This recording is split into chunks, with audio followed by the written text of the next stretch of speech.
You know that feeling, right? You're just scrolling, maybe flicking through something, or heck, just chatting with a friend, and then you see it or hear it. That picture-perfect life snapshot. That thing someone achieved that looks so easy. Yeah, the highlight reel. Exactly. Yeah. And suddenly, everything you're doing, everything you have, just feels, I don't know, less. Yeah. Less than. That sort of heavy feeling. Yeah, like a tightening in your chest. And this little voice, or maybe it's not so little, just goes, wow, look at them. Look what you haven't done. It's that sting, isn't it? The comparison sting. And honestly, for so many of us, it feels like this trap we just can't get out of, draining. That feeling you're nailing right there, that whole thing of measuring ourselves against others, and let's be honest, usually feeling like we don't quite measure up. Yeah. It's so common. And that's exactly what we want to dig into today, the stress it creates, this comparison thing, and how it really can make you feel, well, stuck. Like you can't just enjoy your own life, your own path. And it feels worse now, doesn't it? Yeah. With just the sheer amount of curated perfection everywhere. Oh, absolutely. It's amplified, no question. That feeling of being perpetually, not quite good enough against this nonstop stream of better than, it's relentless. So what are we doing today? How do we unpack this? Right. So our mission, let's call it for this deep dive, is to really understand why. Where does this stress actually come from? We've looked at some really fascinating sources. Okay. We'll touch on the psychology behind why we even do this comparing thing in the first place. And then, and this is really interesting, we'll explore an ancient philosophy. Ancient, like really old. Yeah, really old. But you'd be surprised how practical it is. It offers some incredibly profound ways to handle this very modern problem, to find, a real sense of calm that's actually yours, your unique path. Finding your way out of the trap by understanding it first. Exactly. You need to see the bars before you can find the door. Okay, I'm ready. Let's dive in. Where do we start? The basics. What is comparison, fundamentally? Okay, so fundamentally, the sources are pretty clear. Comparing ourselves to others, it's just a basic human thing. We're kind of wired for it in a way. Hardwired. Yeah. And the type that usually causes the most trouble, the most stress, is what psychologists call upward social comparison. Upward, meaning? Meaning we look at someone we see as being, well, better off than us. Maybe Right. they have more achievements, nicer stuff, higher status, seem happier, look better, you name it. So we're not usually looking down the ladder thinking I'm doing better than them. It's looking up. Generally, yes. The distress usually comes from looking up. And when we do that, when we make that upward comparison, a really powerful emotion often talks up. Envy. Envy. Yeah. The green-eyed monster. That's the one. And our sources define it quite precisely. Envy is that feeling you get when someone else has something. Could be an object, a quality, an achievement, anything really that you want but you don't have. That longing feeling. I wish I had that. Exactly. It's that desire for what they've got or what they've done. Okay, but people mix this up with jealousy all the time, don't they? I know I probably do. Oh, constantly. It's super common, but the distinction, and the sources point this out, is actually pretty key to understanding what's going on emotionally. Okay, lay it on me. Envy versus jealousy. So envy, like we said, is about wanting something someone else has that you lack. Two entities, you and them. Jealousy, that's different. It involves three. There's usually a rival involved. A rival. Yeah, and jealousy isn't about lacking something. It's about the fear of losing something you already possess, usually something valuable, often in a relationship. Okay. Like you're worried your friend likes someone else more, or your partner might leave you for someone else. You're jealous because you fear losing what you have. Precisely that. You fear a rival taking something that belongs to you, in a sense. And it's interesting, the sources note that people often say jealous when they really mean envious, but you almost never hear it the other way around. Huh. That's true, actually. You don't usually say, I'm envious my partner is cheating. You'd say, jealous. Okay, that distinction really helps. So that uncomfortable feeling from the comparison trap, seeing the amazing vacation pic, the big promotion, and feeling bad, that's envy. Wanting what they have, feeling like I lack it. Almost always, yes. That's the envy pang. And interestingly, research actually breaks envy down further into two types.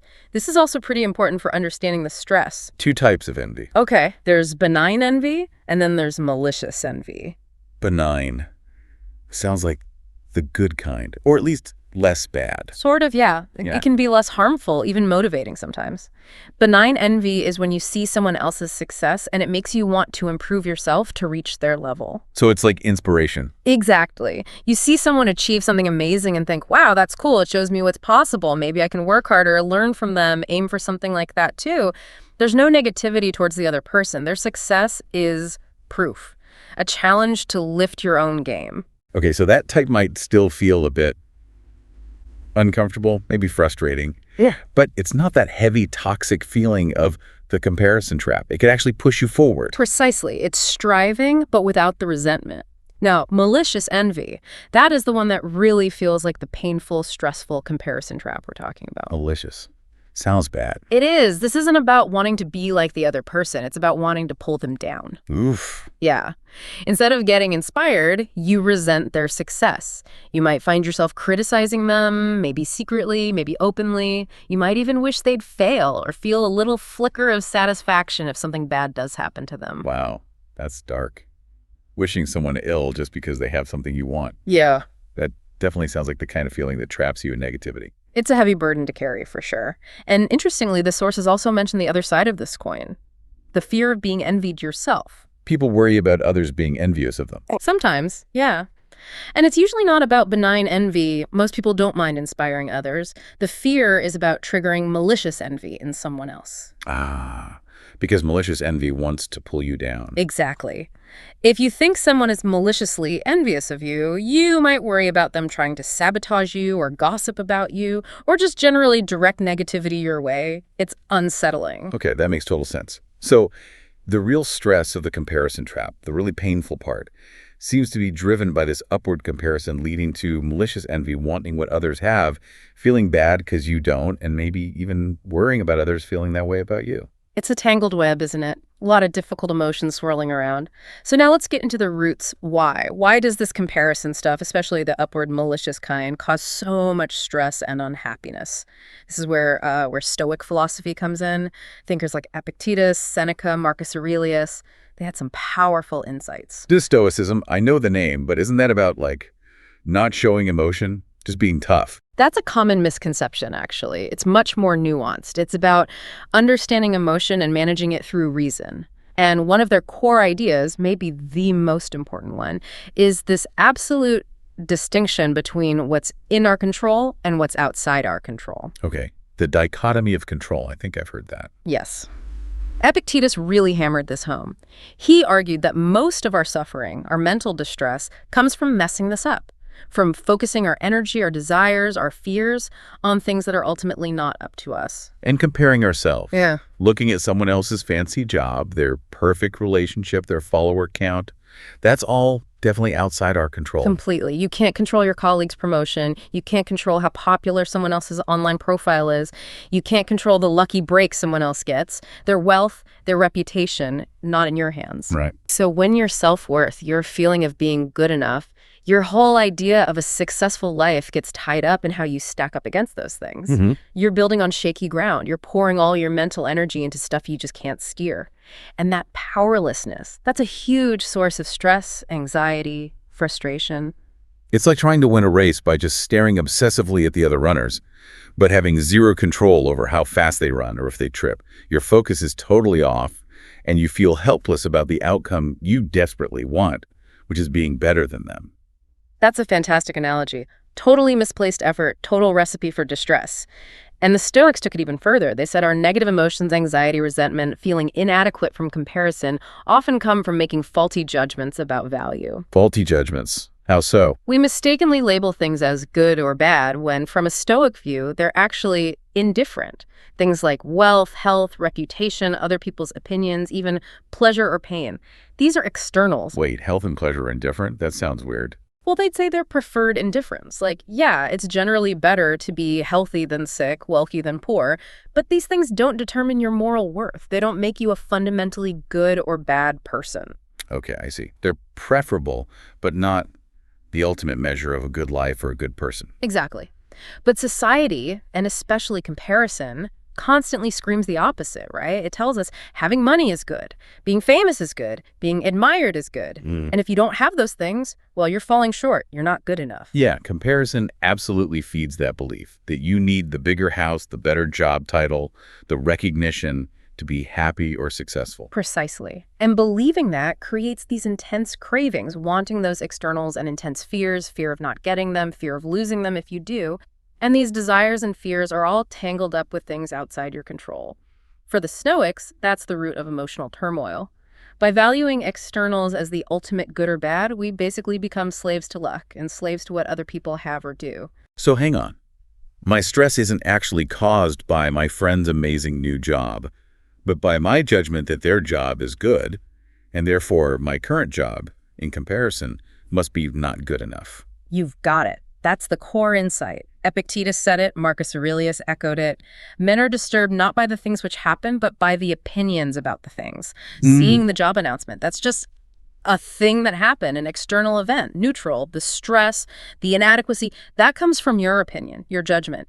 Their success means I'm failing, or their life is objectively better, or I should be there by now. The pain is in the interpretation, not the event itself. It feels like our brains are almost set up to make these judgments, even before, Instagram made it 1,000 times worse. Well, there's definitely something to that from an evolutionary perspective. Our brains evolved with a negativity bias. Negativity bias. Yeah, a tendency to focus more on potential threats, on what's wrong. Back in the day, that helped us survive, right? Spot the danger quickly. Comparison also played a role in tribal life, figuring out your status, your place in the group, access to resources. It had survival advantages. So we have this kind of built-in tendency to look for threats, including where we might fall short compared to others. But then, boom, social media happens. And it throws gasoline on that ancient fire. Our sources really highlight this. Before, who did you compare yourself to? Your neighbors, maybe colleagues, people in your town. A limited pool. Right. Now, it's instant, constant access to a global highlight reel. Billions of people potentially showcasing their absolute best moments. Filtered, curated, perfected. We're seeing the shiny tip of everyone else's iceberg and comparing it to our own entire messy underwater iceberg. That's a perfect way to put it. And this nonstop flood of seemingly perfect externals just makes that upward comparison so much easier, so much more frequent, so much more intense.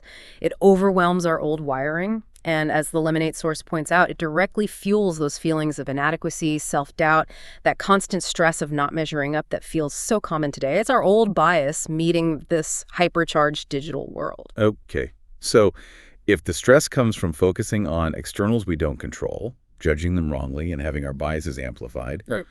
what's the escape hatch? How do we get off this hamster wheel and find that calm, that unique path you mentioned? Right. This is where Stoicism really shines. It's not just about diagnosing the problem. It's about providing the tools, the practices. And the core antidote comes right back to that first principle we talked about, shifting your focus radically inward. Focusing only on what's in my control. Only on what's in your control, your judgments, your opinions, your intentions, your actions, your responses, basically your inner world, your character. So not the outcome, but my effort. Not what they have, but how I react. Exactly. Epictetus, Marcus Aurelius, they couldn't stress this enough. Your life might be tough externally. Other people might seem to have it all. But your inner landscape, how you choose to see things, the values you decide to live by, the integrity you bring to your actions, that is your domain, your sovereign territory. That's where your real power is. You can't control the storm, but you can control how you steer the ship.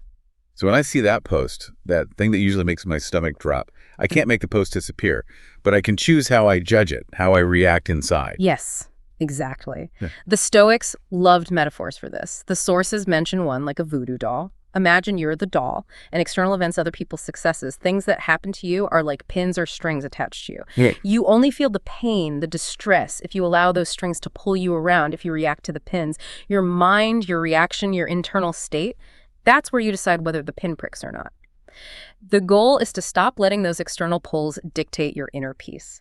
Don't let them yank you into feeling inadequate or resentful. Wow, that puts the control right back on me, doesn't it? It's not the pin, it's my reaction to the pin. Exactly. It shifts the agency. Another great one from the sources is the archer metaphor. Think about an archer. What's their job?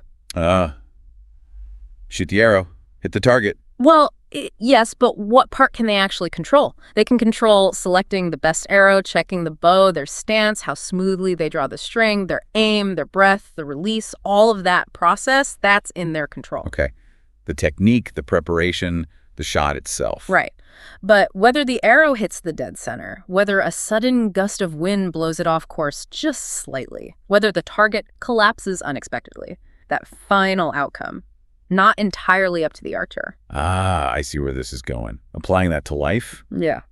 my effort, my intentions, my choices, how I handle things, that's me shooting the arrow. That's your process. That's within your control. But the outcome, whether I get the promotion, whether my project is praised, whether I look as successful as someone else, it's the arrow hitting the bullseye, which isn't guaranteed. Not fully in my control. Precisely. And the comparison trap, it gets us obsessed with the target. Did I hit it? More importantly, did I hit it better than they did?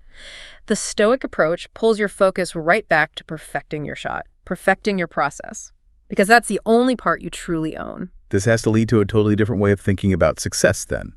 If comparing external outcomes is flawed and stressful, what is success? It has to be something else. Absolutely. And this is huge in Stoicism. The good life, they called it eudaimonia, which is more like human flourishing, deep well-being, not just temporary happiness. Okay, eudaimonia. That doesn't come from piling up external stuff or climbing over others. It comes from living in sync with your best self, by cultivating arte, Aripe. often translated as virtue or excellence of character. Basically, developing wisdom, understanding what's truly good, bad, or indifferent, justice, treating others fairly, courage, facing challenges with integrity, and self-discipline, managing your desires and reactions. So success isn't about having more stuff than the next person or getting more likes. It's about being the best version of yourself inside, regardless of what happens outside. That's the core of it. Living virtuously with character, that standard of success, it's entirely internal, entirely within your power. And when that's your benchmark, comparison just loses its teeth. It can't really disturb you in the same way. The Lemon8 source echoes this beautifully for today, redefining success based on your priorities. Inner peace, personal growth, meaningful connections, making a difference, setting your own goals, honoring your path, knowing it's unique. Because everyone's path is totally different. Different starting lines, different obstacles, different strengths. Trying to compare them seems kind of absurd when you think about it. It really is. Epictetus talked about this using the idea of roles. We all have different roles to play in life's drama. Parent, child, friend, employee, citizen, whatever they are for you.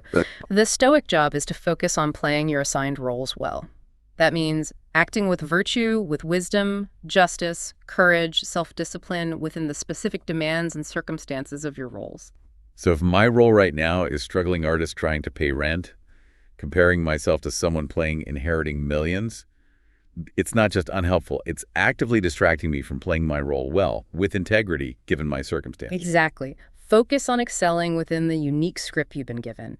Address your challenges. Seize your opportunities. That naturally keeps your energy on your own journey, less likely to get lost staring at someone else's play. And a lot of comparison seems fueled by needing other people to approve, right? Wanting them to see us as successful, to validate us. Oh, definitely. And the Stoics, they saw that as a trap too. Seeking fame, status, approval from others, that's a form of slavery. Slavery. Strong word. Because it puts your happiness, your sense of worth, directly into other people's hands.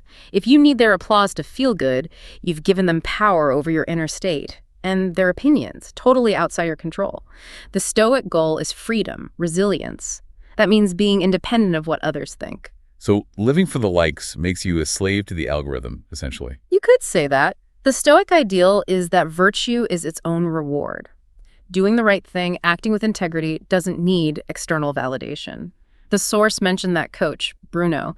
His goal wasn't fame or admiration. It was just to be a good ethical coach, the respect he got. That was a side effect, a bonus, not the target. His own internal compass was the guide. Okay, detaching from needing that external thumbs up, defining success internally by character, focusing on my unique roles. That feels like a really solid way to start dismantling this comparison trap. It's a powerful foundation. And building on that, there are several, practical mindsets and techniques the sources highlight, straight from Stoic practice. One big one is mastering your judgments. Back to Epictetus again. Not the things, but the opinions about the things. That's the one. It takes constant practice, but it's incredibly freeing, remember. External events, seeing someone else succeed, facing your own setback, they're neutral. They have no inherent power to make you feel bad. It's your interpretation, your judgment about the event that slaps the label on it. This is good for them, therefore bad for me. Or this proves I'm not good enough. Comparison runs on these judgments, judging their externals, wealth, status, as good and your lack of them as bad. So the practice is to try and see the thing itself without automatically adding my story or value judgment onto it. Exactly. Marcus Aurelius actually did this. He'd take something impressive, like fancy wine or a royal robe, and break it down. The wine, just fermented grape juice. The robe, just sheep's wool dyed with shellfish guts. Takes the glamour out of it. It does. By stripping away the social status, the hype, he saw the objective reality. It helps you see the externals others have, not as magic talismans of worth, but just as things. A fancy car is metal and glass. A job title is a label.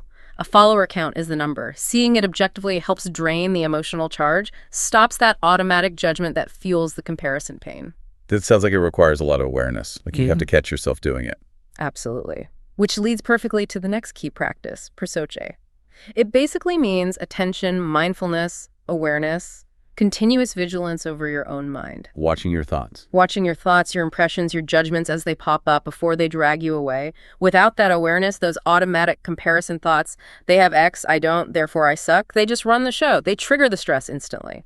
So prosoche is like the mental pause button. Yeah. It lets you catch the judgment in the act. Exactly. It's that critical space between the trigger, seeing the comparison, and your usual reaction, feeling bad.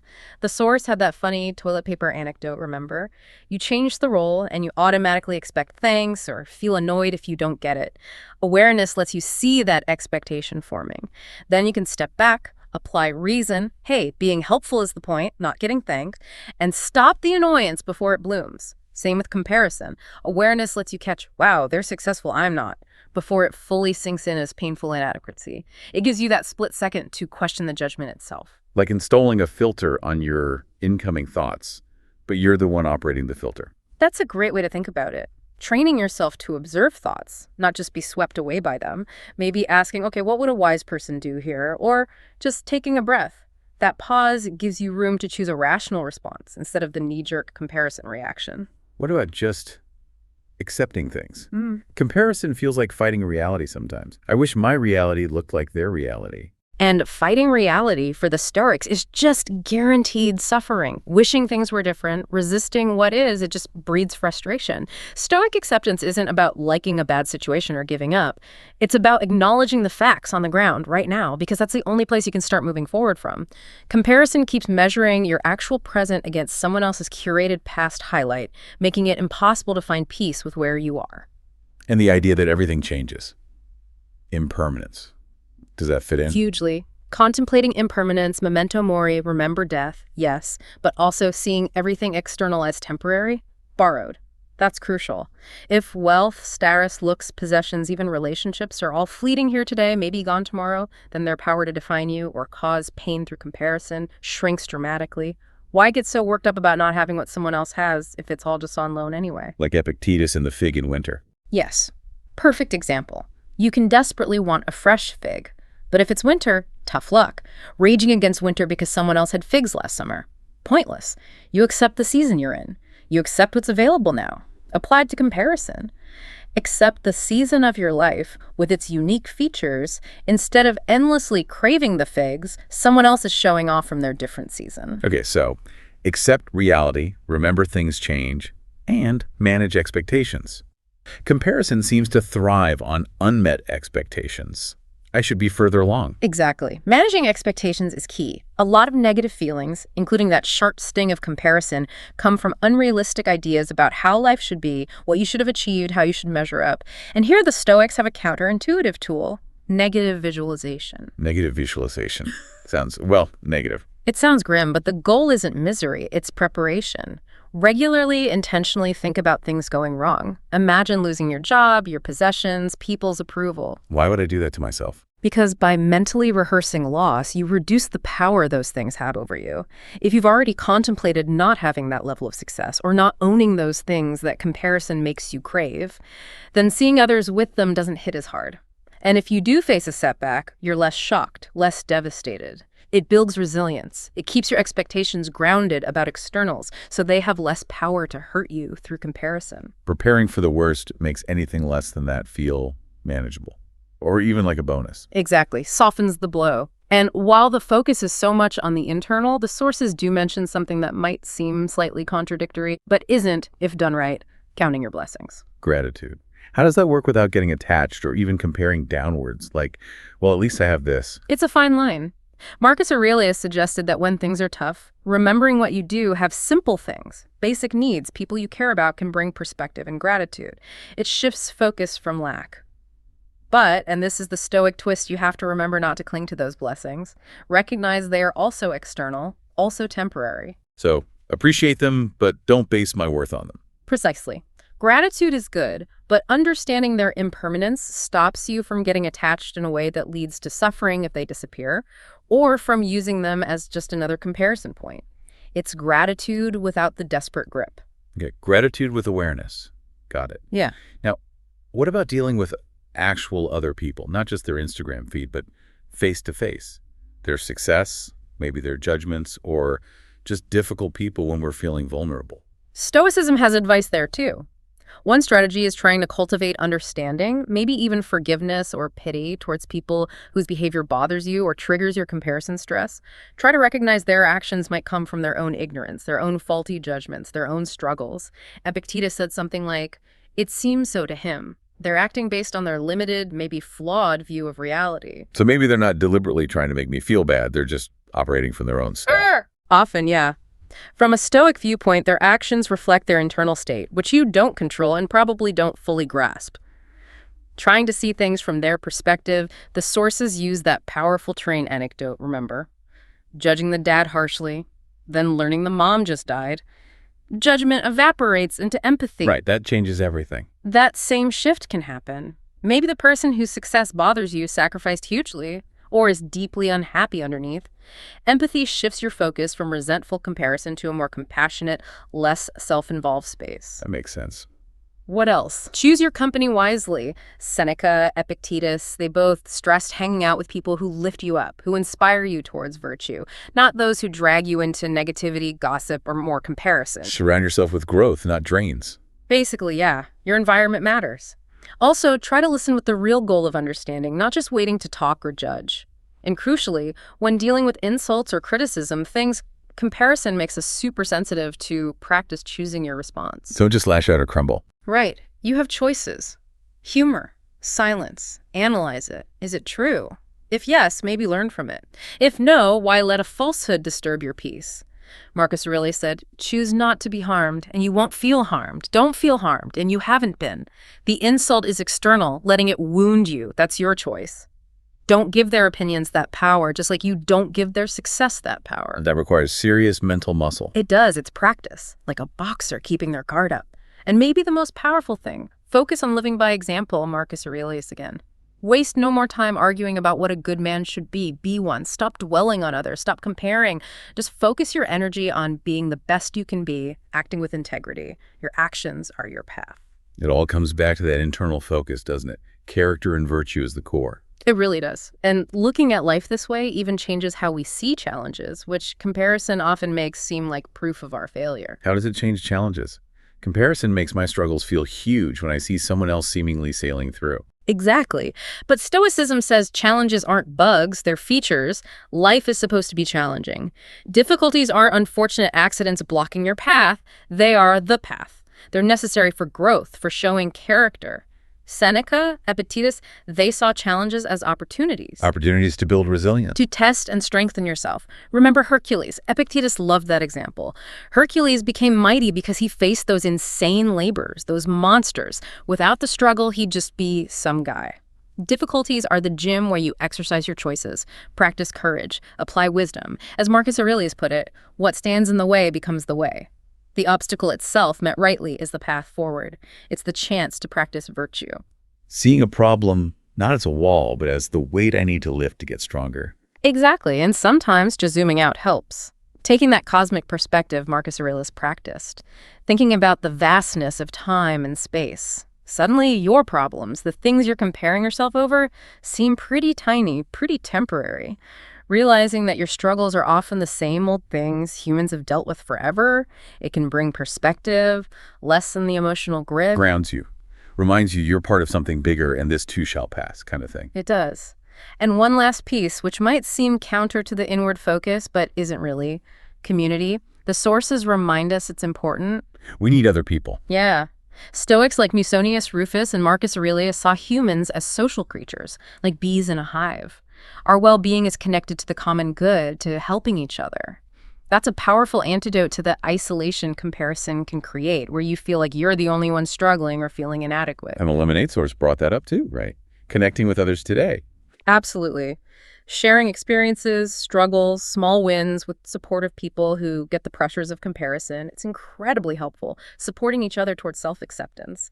And learning to genuinely celebrate others' wins without immediately making it about you and where you rank, that fosters support, not just rivalry. That feels like a really healthy shift from competition to connection. It aligns perfectly with the Stoic idea of working for the common good.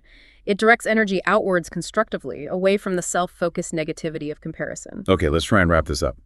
We've gone deep into this comparison trap, seen how it's this basic human thing, often upward comparison leading to envy, especially the malicious kind, and how modern life, especially social media, just pours fuel on it.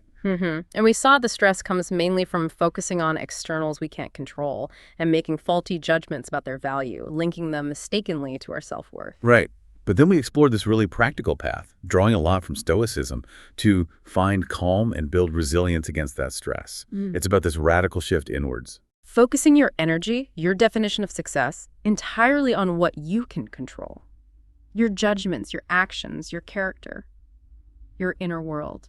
Redefining success, not by comparing yourself to anyone else's curated life, but by cultivating your own virtue, living by your values, and doing your best in your unique situation on your unique path. And using those practical tools, mastering judgments by seeing things objectively, cultivating that moment-to-moment awareness, prosauche, to catch those automatic thoughts, accepting reality, understanding impermanence, managing expectations, and interacting with others from a place of understanding and chosen response. And seeing challenges not as failures, but as the necessary friction for growth, the opportunity to practice being your best self. Exactly. And doing all this while recognizing we're still social beings who benefit from connection, mutual support, and contributing positively.